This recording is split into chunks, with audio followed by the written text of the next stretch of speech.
It is always great to see an ambitious new RPG take the gaming world by storm. There's plenty of great RPGs out there in all spaces, but novelty is not always the order of the day given the sheer number of long-running series and remakes or remasters of old games that are coming out. Not that I'm objecting, since I love many of those games, but I am always on the lookout for games that do not have that history and can offer a fresh experience. Metaphor ReFantazio is definitely one of those titles. There's a lot behind this game that makes me think it's going to be a success, and I hope that turns out to be correct. Metaphor ReFantazio has captured my attention with its dynamic world, creative setting, and interesting battle system, and I hope that attention is rewarded when the game comes out. Metaphor ReFantazio is a turn-based RPG with some action elements developed by Studio Zero and published by Atlus. The game brought over numerous staff members from the Persona series, including director Katsura Hashino, artist Shigenori Suijima, and composer Soji Meguro. They wanted to go a different direction with the game than the Shin Megami Tensei and Persona games, though, and decided to go for medieval fantasy. The concept was initially introduced as Project ReFantazio back in 2016, but not much was heard about the project until 2023 when Metaphor was finally announced as the title with accompanying gameplay footage and story details.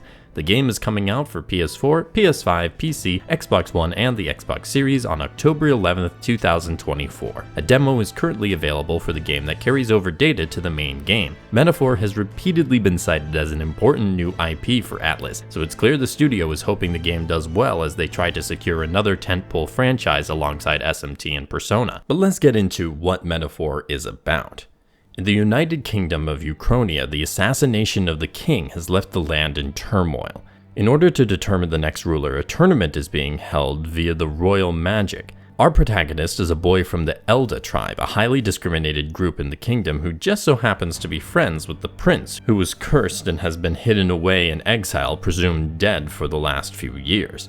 Our goals are to cure the curse that afflicts the prince, as well as preventing the rise of some powerful foes to the throne, including the man responsible for the king's death and prince's curse. In order to prevent their victory in the tournament, we have to vie for the throne ourselves and try to gain support and unity from disparate groups across the land of Ukrainia.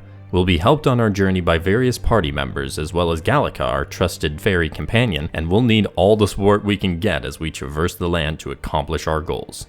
One of the conceits that Metaphor is pushing is the idea that in this medieval fantasy land, our world is considered a paradise. There is a fantasy book in the world that describes a utopia that is pretty much our world, a place where magic does not govern the lives of people and people are not discriminated against, and everyone is free and equal. Now granted, that's a very rosy picture of our current world, but it is an interesting theme and I'm curious how the game ends up exploring it. However, I do find myself more compelled by the in-universe driving force of the plot. Fighting to free the prince from a curse and prevent the rise of power-hungry madmen who will do anything to become ruler is a classic one.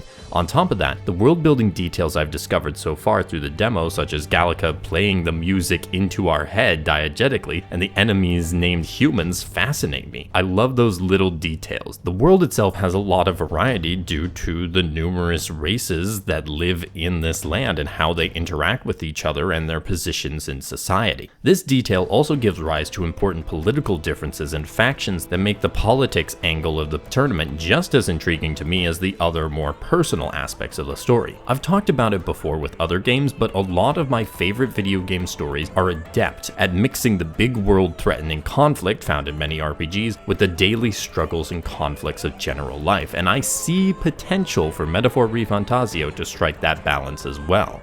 Now, like any good politician, you're going to need to do a lot of traveling to talk to people all across the land. You'll travel around the world in the Gauntlet Runner, which is the home-based downtime spot in the game you can engage with as you travel between locations. There is a calendar in the game, so you'll need to pick carefully where to go next and what you'll do in your time in between before the deadline hits. Some of the activities in the Gauntlet Runner include reading, cooking, bathing, conversing with allies, laundry, and more. It seems like a good time to upgrade what looks like the equivalent of social stats from Persona known as virtues in Metaphor, as well as getting to know your allies better. It's nice to know there's gonna be moments to relax in between exploring the towns and cities and dungeons. I'm curious how strict the time management aspects of the game are going to turn out though, because I like to play optimally so I can see most of what the game has to offer, but I may just have to muddle through with my own instincts.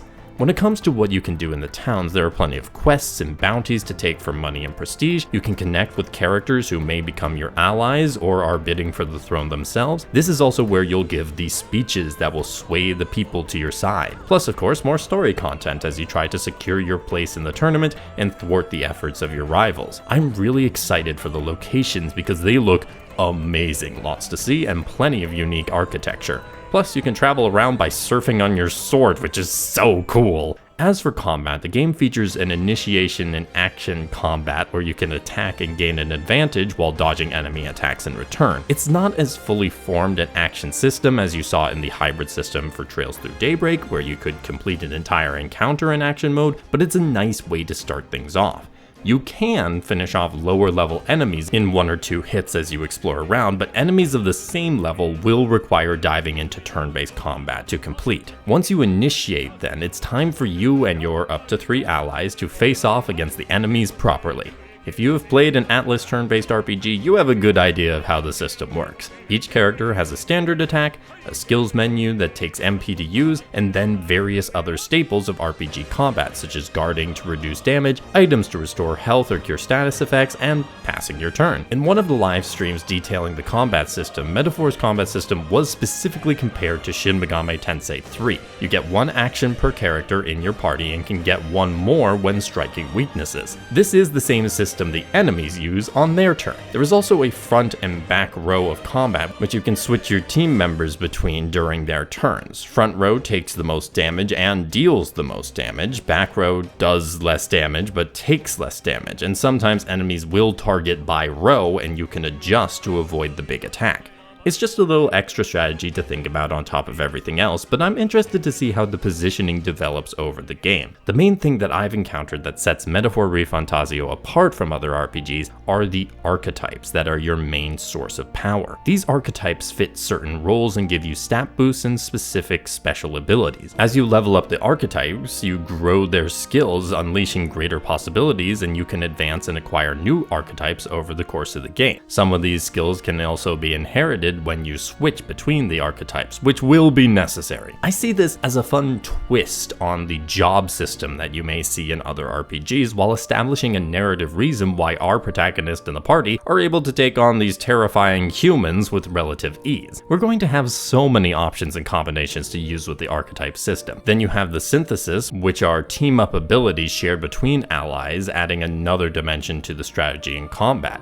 The combat system doesn't seem to be experimenting too much with the general Atlus formula, but I'm curious how the innovations it does present will work, and I think it's engaging enough to keep my attention. As with most games, the thing I noticed first for Metaphor ReFantazio was the presentation. It took some time for me to wrap my head around the style, but once I did, I was enchanted. The art has a really unique feel to it that sets it apart from other games I've seen. I'd almost call the colors pastel. It doesn't exactly fit, but that's the closest I could get, and it really works because, once again, Atlus is using color to great effect. There's a lot of cutscenes and dynamic action as well, which shows they put in some significant budget to this title, unlike Soul Hackers 2, sadly. Granted, some of the animation does seem a little stiff in the early going, but I think that may be just because the artists aren't used to dealing with this particular style and it doesn't have the smooth nature that you'd see for, say, Persona. As I said earlier, the design of the buildings and environments are stellar, and that extends to the people. Regardless of race, they are fascinating and stand out well. I want to know these characters better just because of their designs, which is a really positive sign. This goes for the enemies and locations as well. I see the enemy designs as a cross between Scarlet Nexus and Trails, and I'm looking forward to seeing more of them. As for the environments, I talked about it earlier. The architecture looks great. The various locations have a lot of personality to them, and that makes me excited to visit them on our travels. On a similar front, the music is great from what I've heard so far. Taking cues from religious music, there's music like I haven't heard outside of a Fire Emblem final boss. The incorporation of the chanting helps build momentum for the epic battles and exploration. I am curious how the more subdued emotional tracks are going to work for the game, but I've learned not to doubt Shoji Meguro, so I'm ready to hear more. The voice acting thus far has been fine. It's early days though, and I'm more than happy to see how things go over the story. Then I'm sure we'll have plenty of emotional highs and lows to give the actors a chance to show their skills.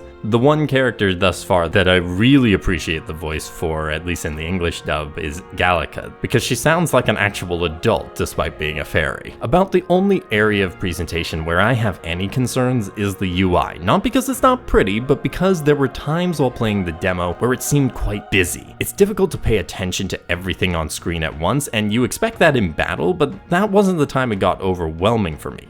To me, it was walking into the capital with the dialogue boxes and the map and the queues and everything. To be fair, it did give an experience that I think would be reminiscent of someone seeing a busy city for the first time, but I'm not sure if that was intentional. I also have some issues with the user experience when it comes to the action combat. It's a little difficult to control exactly where we're going, and I think that might be somewhat because the developers are not used to doing action RPG systems. You don't have to engage with it though, you can just immediately go into turn-based combat, so it's a little bit of a minor nitpick.